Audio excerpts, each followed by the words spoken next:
Welcome to the Relationship Within. I'm so glad you're here. Before we begin our first practice together, I'd like to tell you why I created this series and what I hope you'll discover along the way. When we hear the word relationship, most of us immediately think of another person, a partner, a parent, a child, or a close friend. Those relationships matter deeply. But there is another relationship quietly influencing every one of them, and that's the relationship we have with ourselves. Over the years, both as a therapist and as a human being, I've come to believe that the relationship we cultivate with ourselves quietly shapes the way we experience every other relationship around us. It influences how we respond to our thoughts, how we make sense of our emotions, how we speak to ourselves when we're hurting, how we care for ourselves when life feels difficult. Whether we realize it or not, the relationship we have within our own inner experience travels with us into every conversation, every disagreement, every moment of closeness, and every moment of distance. This series is an invitation to become more aware of that relationship, not so that you can become someone different, but so you can come to know yourself more fully. Before we go any further, I'd like to share something important. The practices in this series are designed to support self-awareness and personal growth. They are not psychotherapy, nor are they a substitute for mental health or medical care. And listening to these recordings does not create a therapist-client relationship. If at any point you begin to feel emotionally overwhelmed, I encourage you to pause the practice and take care of yourself. And if you're experiencing significant emotional distress, please seek support from a licensed mental health professional or another qualified healthcare provider. Over the years, I've had the privilege of sitting with many individuals and couples who came to therapy believing their greatest challenge was the conflict happening between them and the people they love. And of course, those conversations mattered. But again and again, I found myself gently inviting people somewhere else. Instead of asking only, "What's happening between you?" we would pause and ask, "What's happening within you?" At first, that question sometimes felt surprising. When we're hurting, it's natural to focus on what someone else said or what they did or what we wish had been different.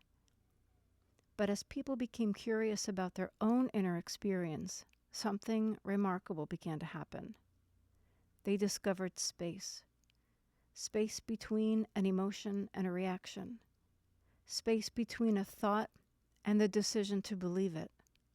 Space to notice old patterns with fresh eyes.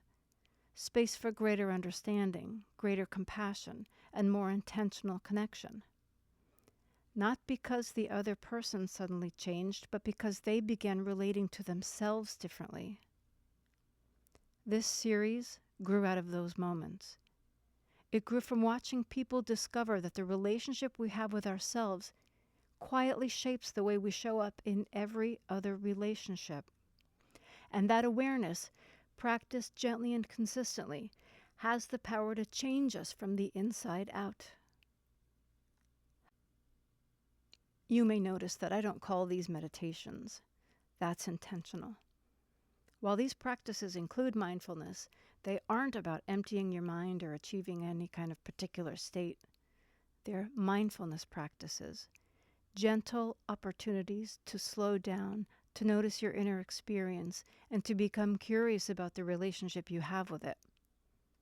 Some days you may leave a practice feeling peaceful. Some days you may leave with more questions than answers. And some days you may not notice anything at all.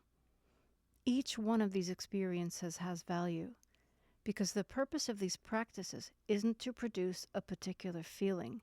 It's to help you become aware of whatever is already present. If you are new to mindfulness, I hope these practices feel approachable. If you've been practicing for years, I hope they offer a different perspective. Throughout the series, we'll spend less time trying to change our experience and more time becoming curious about our relationship to it. What happens inside me when sadness appears? How do I feel when fear arrives? What do I do when anger shows up? How do I speak to myself when I feel ashamed? Can I stay with uncertainty instead of rushing to escape it? Can I notice the stories I've carried for years with fresh eyes? These are the kinds of questions we'll gently explore together. You may find yourself wondering whether you're doing any of this correctly. If you do, I hope you'll let that question pass. There is no perfect way to practice awareness. You don't have to relax perfectly. You don't have to identify the right emotion. You don't have to have any special experience. This practice isn't about doing this well. It's about showing up again and again. Even if your mind wanders, and it will. Even if you feel distracted, and you will. Even if all you notice is that you forgot to notice. Every return is part of the practice.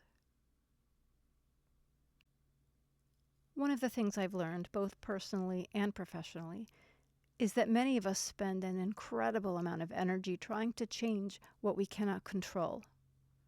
We hope someone will finally understand us in exactly the way we've always longed to be understood.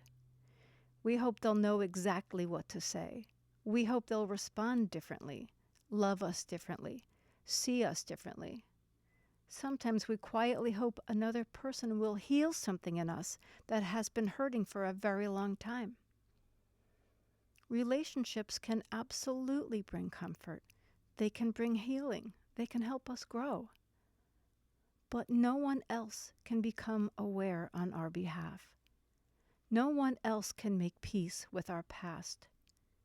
No one else can choose how we respond to this moment. That isn't meant to feel discouraging. I actually find it deeply hopeful because it means that wherever we are today, we already know where to begin, with ourselves. As you move through these practices, you may notice that some resonate immediately, while others don't. That's okay. Growth often looks surprisingly ordinary. It may look like pausing before reacting, recognizing an emotion a little sooner, speaking to yourself with a little more kindness, listening with curiosity instead of certainty, taking one intentional breath before responding. These moments may seem small, but small moments practiced consistently have a quiet way of changing us. Before we finish, I'd like to leave you with one simple thought. You are not here to become someone else. You are not here to eliminate difficult emotions. You are not here to achieve perfection. You are here to begin, or perhaps continue, a different kind of relationship with yourself. One built on awareness instead of avoidance, curiosity instead of judgment, compassion instead of criticism. One breath, one moment, one beginning at a time. Thank you for allowing me to accompany you on this journey. Whenever you're ready, let's begin.